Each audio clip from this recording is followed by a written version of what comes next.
5장 11절에서 21절입니다.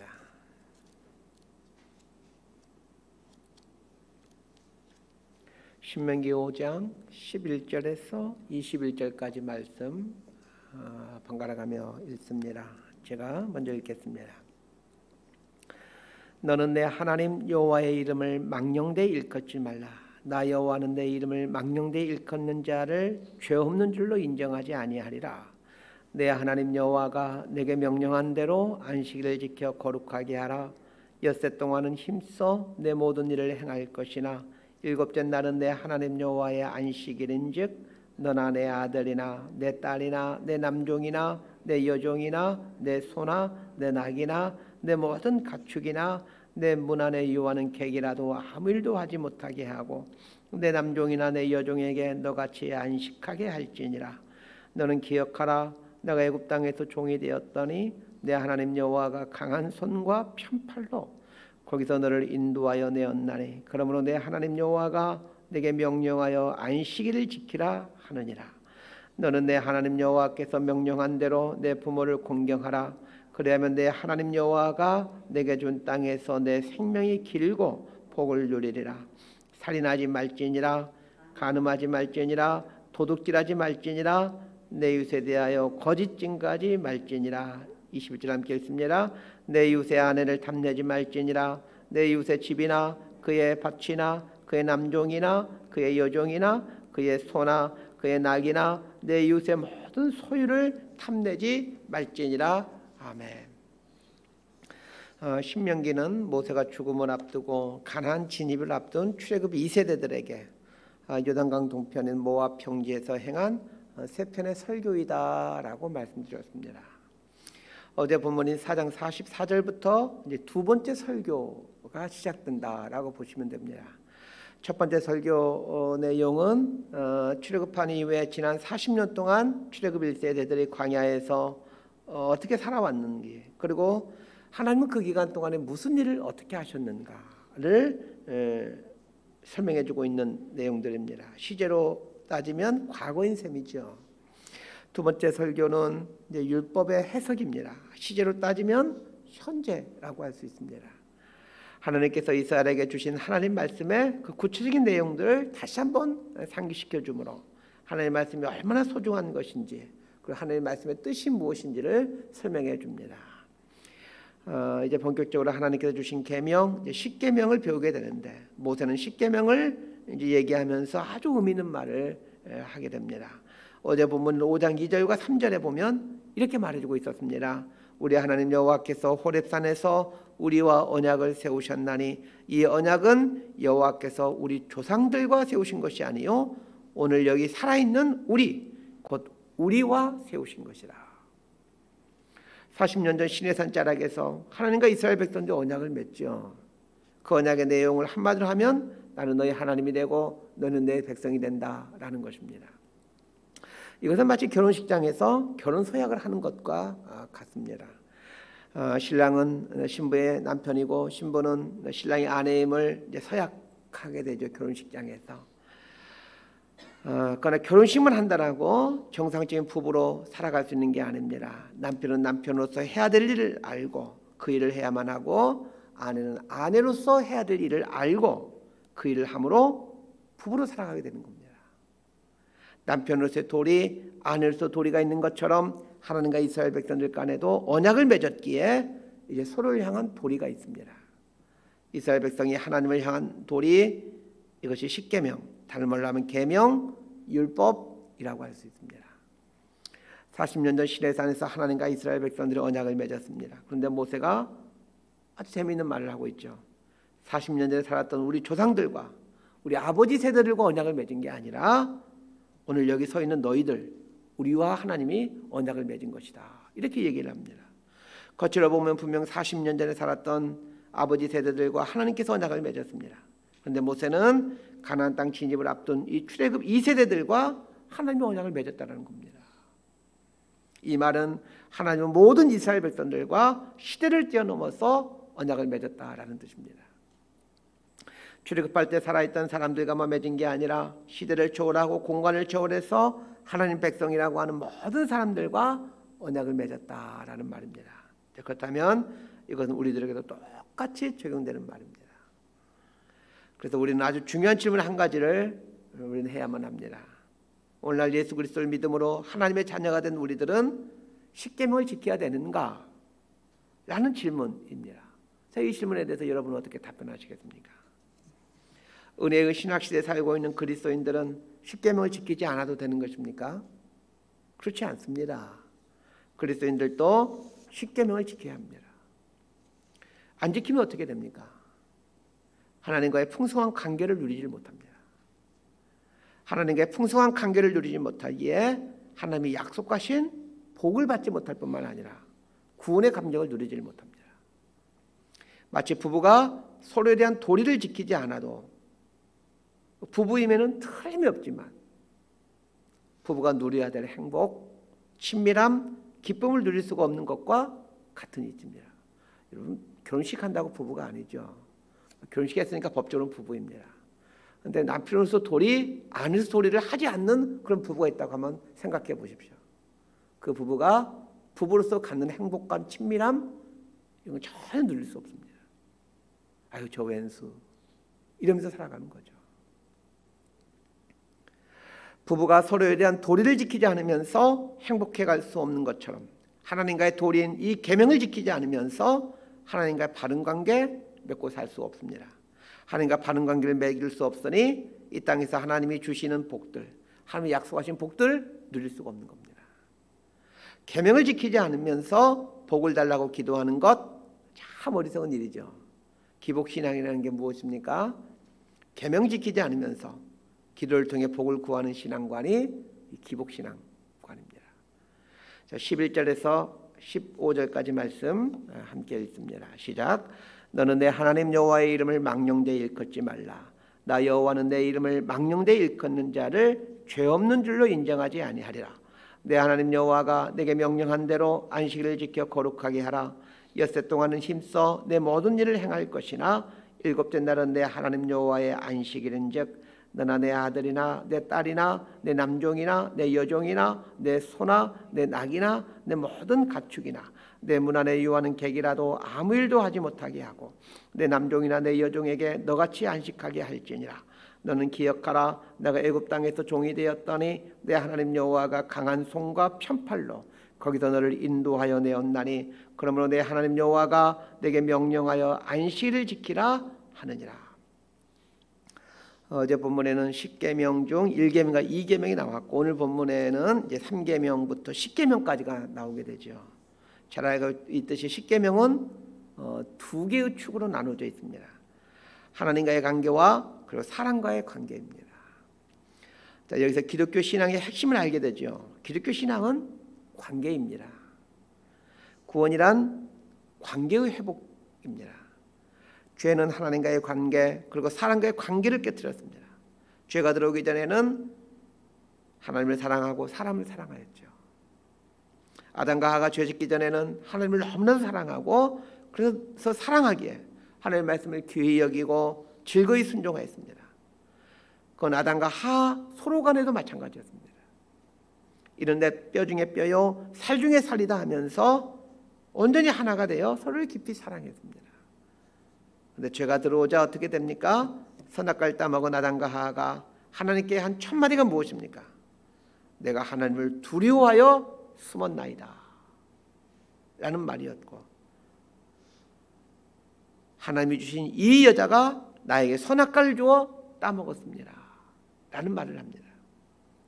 죄는 이렇게 하나님으로부터 멀어지게 만들었고 사람과의 관계도 멀어지게 만듭니다. 내 뼈 중에 뼈요 살 중에 살이다 라는 말은 내 자신이라는 말입니다. 그래서 신혼 때는 다 자기야 자기야 이렇게 부르죠. 그런데 살다 보면 어떻게 바뀝니까? 아담과 하와를 가리켜서 하나님이 주신 이 여자가 나에게 선악과를 주어 내가 따먹었습니다 그렇게 말하는 것처럼 이 예편내가 이렇게 얘기하는 거죠. 믿음을 통해서 구원을 받는데 그 구원은 반드시 관계 회복을 가져옵니다. 그래서 가장 먼저 회복되는 것이 하나님과의 관계이고 두 번째로 회복되는 것이 사람과의 관계입니다. 우리가 예수를 믿고 난 이후에 하나님을 향하여 주님 예수님을 향하여 주님 이렇게 부르게 되고 사람들을 향하여 형제, 자매 이렇게 부르게 됩니다. 주님이라는 말은 하나님과의 관계가 회복되어 갔다는 것을 표현하는 호칭이죠. 죄가 들어온 후부터는 하나님이 주님이 아니라 내가 내 인생의 주님이었습니다. 그런데 예수를 믿고 나서는 하나님이 다시 주인입니다. 이렇게 고백한다는 뜻의 표현이 주님 이 표현이고, 옆에 있는 사람들을 형제, 자매 이렇게 부르는 것은 이제 사람과의 관계가 회복되었다라는 것을 보여주는 호칭인 것입니다. 하나님과의 언약을 맺은 백성은 하나님 앞에서 바른 도리를 가져야 되는데 네 가지를 말해주고 있습니다. 첫 번째 도리가 하나님만을 하나님으로 인정하는 것입니다. 두 번째 도리는 하나님이 형상을 만들어서 하나님을 대신하지 않는 것입니다. 세 번째 도리는 하나님의 이름을 망령되이 일컫지 않는 것이고, 네 번째 도리는 안식일을 거룩히 지키는 것입니다. 이게 하나님의 백성이 하나님 앞에서 해야 될 도리입니다. 그러면 오늘 본문에 나오는 세 번째 도리인 하나님의 이름을 망령되이 일컫지 말라, 이 계명은 무슨 뜻입니까? 이 망령되다라는 말의 히브리 단어는 샤브라는 단어입니다. 이 샤브라는 말은 쇼라는 말에서 파생된 말인데, 쇼라는 말은 파괴하다라는 의미입니다. 그러면 하나님의 이름을 망령되이 일컫지 말라라는 말이 무슨 뜻이겠습니까? 하나님의 이름을 파괴하지 말라라는 뜻입니다. 자, 이름은 속성을 말해줍니다. 하나님의 이름을 망령되이 일컫지 말라라는 말은 하나님의 속성을 파괴시키지 말라는 뜻입니다. 하나님에게는 다양한 속성이 있습니다. 하나님의 이름이 다양한 것은 그분의 속성이 그렇게 다양하기 때문에 그렇습니다. 성경에 알려진 하나님의 이름들만으로도 너무 다양하죠.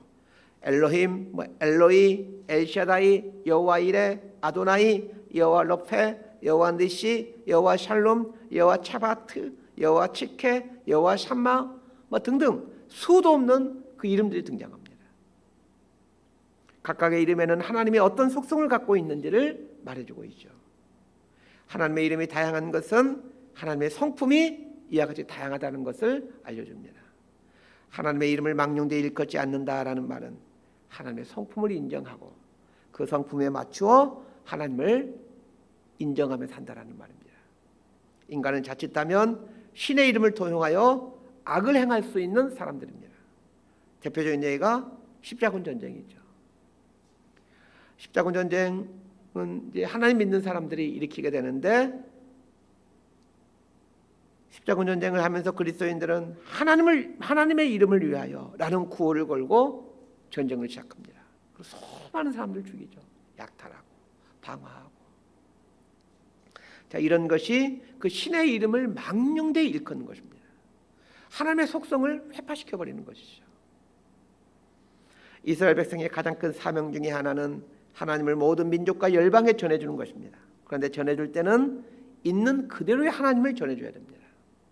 만약 하나님의 이름에 합당하지 않는, 즉 망령되이 일컬음으로 왜곡된 하나님을 전해주었다가는 큰일 나죠. 그런데 우리가 하나님의 이름을 전해주는 방법은 말로 전해주는 방법이 있고 또 삶을 전해주는 방법이 있습니다. 말로 있는 그대로의 본래 하나님을 전해줘야 하는 사명이 우리들에게 있고, 또 행동으로 삶으로 있는 그대로의 본래의 하나님을 전해주는 사명이 우리에게는 있습니다. 그렇다면 그리스도인이라 일컫는 우리가 바른 삶을 살지 못하므로 하나님 믿는 것들이 더 독해 라는 말을 듣게 된다면 그것 또한 우리 삶으로 하나님의 이름을 망령되이 일컫는 행위가 되는 겁니다. 그러기에 조심하고 거룩하게 경건하게 살아야 되는 것이죠. 우리의 있을 뿐만 아니라 우리의 삶으로 우리 이웃들에게 하나님의 이름을 전해주고 있다는 사실을 잊지 마셔야 됩니다. 네 번째 계명은 안식일을 거룩히 지키는 것입니다. 그런데 안식일을 거룩히 지키라고 하는 이 간단한 말을 아주 길게 설명하고 있는 걸 보게 됩니다. 세 번째 계명은 한 절로 끝났는데 네 번째 계명은 네 절에 걸쳐서 설명해주고 있습니다. 오늘은 이 네 번째 계명까지만 드리고 16절부터 나오는 5계명부터 10계명은 다음에 설명하도록 하겠습니다. 이 안식일에 대한 이해를 좀 분명히 할 필요가 있습니다. 오늘 우리는 안식일을 지킨다라는 것을 주일 성수 개념으로 이해합니다. 그러나 안식일을 지킨다라는 것은 주일 성수 개념보다 훨씬 더 큰 개념입니다. 하나님께서 안식일을 지켜 거룩하게 하라라고 말씀하셨습니다. 이 거룩하게 한다라는 말은 구별한다라는 뜻입니다. 안식일은 다른 날들과 구별되는 날이라는 겁니다. 안식일을 거룩하게 지키는 것의 첫 출발은 13절 말씀 엿새 동안은 힘써 내 모든 일을 행하는 것입니다. 주일을 주일로 보낸다. 안식일을 안식일로 보낸다라는 것은 6일 동안 힘써 일을 하는 것에서 시작됩니다. 그런 의미에서 6일의 삶이 온전치 않는다면 안식일을 거룩히 지키지 않는 것입니다. 우리 한국 기독교인들이 아주 큰 실수하는 게 이거죠. 안식일을 지켜야 돼. 주일 성수, 주일 성수. 주일에 예배당에 나와서 예배드리면 주일 성수했어 라고 생각하는데, 안식일을 지킨다는 것의 첫 출발점은 6일을 성실하게 사는 것입니다. 6일 동안 힘써서 사는 것입니다. 이게 안식일 지키는 것입니다.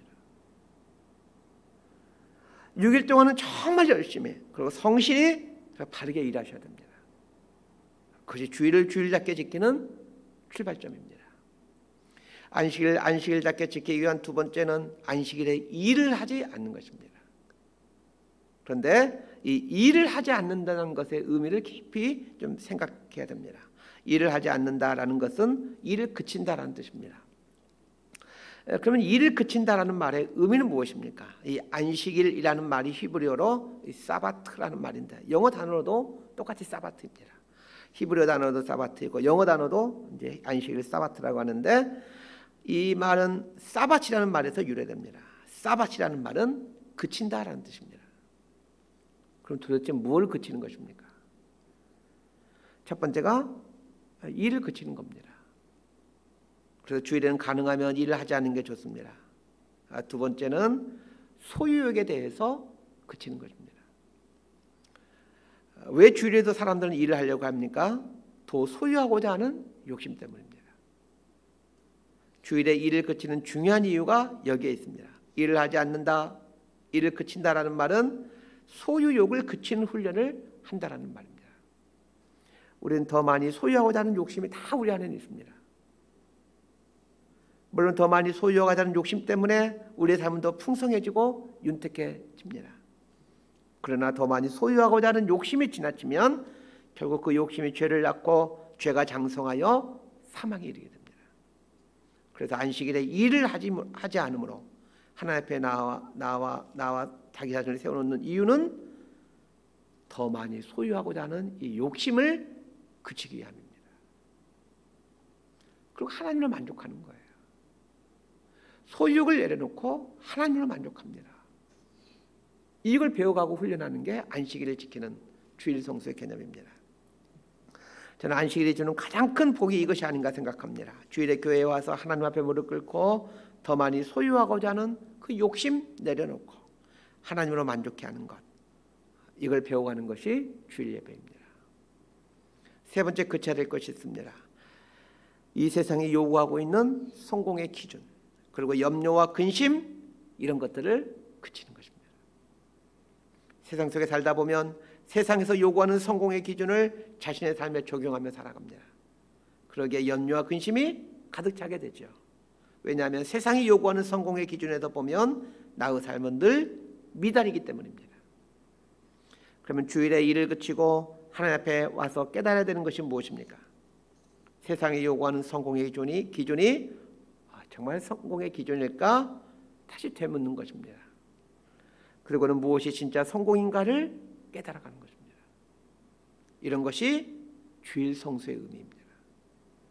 단순히 일하지 않고 예배당에 나오는 것이 주일 성수의 의미가 아니라는 것입니다. 15절에 보면 안식일과 관련하여 말씀을 하시면서 너는 기억하라 라는 말을 해주고 있습니다. 안식일에 기억해야 될 것이 있다라는 말입니다. 뭘 기억해야 됩니까? 애굽 땅에서 종이 되었더니 하나님께서 강한 손과 표심팔로 인도해 내었다라는 것을 기억하는 것, 이것이 안식일에 해야 될 아주 중요한 일입니다. 하나님이 애굽 땅에서 인도해 내신 것을 기억하라 라는 말은 오늘날로 변환하게 되면 내 삶에 구원을 주시고 내 삶을 이끌어 가시는 분이 하나님이심을 기억하라 라는 말입니다. 내가 열심히 일해서 돈을 벌어 살아가는 것이 아니라 하나님이 내 삶을 이끌어가고 있다는 것을 인정하고 고백하는 것, 그것이 안식일에 해야 될 일인 것입니다. 그러고 보면 안식일은 소극적인 의미에서 일을 하지 않는 것이지만 적극적인 의미에서 보면 해야 될 일이 참으로 많이 있는 날입니다. 안식일에는 해야 될 일이 많이 있습니다. 그래서 그 해야 될 일이라는 게 무엇입니까? 아까 제가 말했던 것들이죠. 하나님 앞에 나와서 그쳐야 할 것들을 그치는 것입니다. 그런데 이렇게 이 해야 될 것들이 사실은 우리를 진짜로 살게 하는 것들입니다. 말씀 정리합니다. 우리 기독교에서 말하는 구원이란 관계의 회복입니다. 하나님과의 관계의 회복, 사람과의 관계의 회복이 구원이고 이 관계 회복이 우리 기독교 신앙의 핵심이다라고 할 수 있습니다. 십계명은 하나님과의 관계가 회복되기 위해서 해야 될 도리, 사람과의 관계가 회복되기 위해서 해야 될 도리입니다. 오늘은 세 번째 계명인 여호와의 이름을 망령되이 일컫지 말라라는 계명과 네 번째 계명인 안식일 거룩히 지키라는 계명에 대해서 공부하였습니다. 오늘 또 우리는 우리의 입술과 우리의 삶으로 하나님 그분의 본래 이름을 세상에 드러내며 살아야 된다는 것을 기억하셔야 됩니다. 우리의 입술로도 그리고 무엇보다도 삶으로 하나님의 이름을 회파시키는 죄를 짓지 마십시다. 하나님의 속성에 어긋나는 말, 어긋나는 행동을 하지 마십시다. 그것이 하나님의 이름을 망령되이 일컫지 아니한다라는 뜻입니다. 주일을 주일답게 지킨다라는 것은 단순히 일을 그치는 것만이 아니라 소유욕을 그치는 것임을, 세상이 요구하는 성공의 기준을 내려놓고 하나님이 원하시는 온전한 삶을 살기를 결단하는 것임을 잊지 않게 되길 바랍니다. 하나님께서 명령하신 계명을 알면 신앙이 얼마나 풍성하고 놀라운 복인지를 알게 됩니다. 그렇게 되면 계명이 우리 삶을 짓누르고 있는 것이 아니라 우리의 삶을 풍성케 해주는 것임을 알게 됩니다.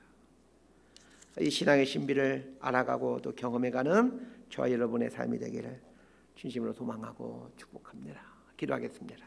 하나님 아버지의 출애굽한 시내산에 있는 이스라엘 백성들에게 십계명을 주신 것이 아니라 오늘 여기에서 하나님 앞에서 살아가고 있는 우리들에게 십계명을 주셨다는 것을 깨닫게 해주십시오. 하나님께서 말씀하신 계명이 강압적인 의무나 올가면 올무가 아닌 하나님과 우리의 관계를 풍성하게 만들어주는 복이라는 사실을 알게 됩니다. 바른 삶, 온전한 삶, 행복한 삶을 살 수 있는 비결이라는 일이 여기에 있음을 알게 됩니다.